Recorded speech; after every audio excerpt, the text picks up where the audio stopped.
Congress has been demanding more information for weeks, and finally it was provided by members of the Trump administration.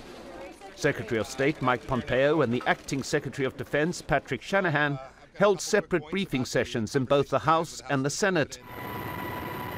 Patrick Shanahan arguing that the recent deployment of a carrier strike force to the region has played a role in controlling the crisis. We have deterred attacks based on our reposturing of assets, deterred attacks against American forces. Our biggest focus at this point is to prevent Iranian miscalculation.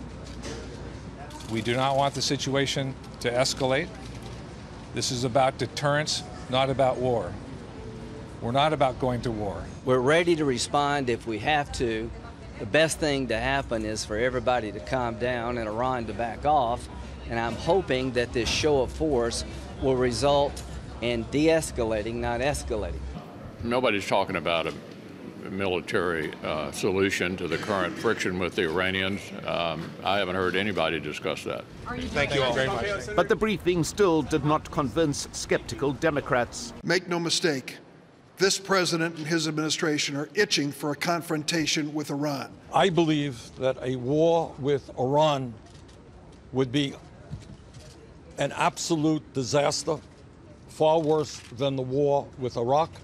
And I hope the American people tell this administration that we will not go to war in Iran. Underlying this crisis, a decision by President Donald Trump to unilaterally pull out of the 2015 nuclear deal with Iran. And as the briefings were taking place, Iran was announcing it had quadrupled its production of enriched uranium. This, argue many Democrats, a consequence of a president rejecting a negotiated deal with no thought as to what should replace it. Mike Hanna, Al Jazeera, Washington.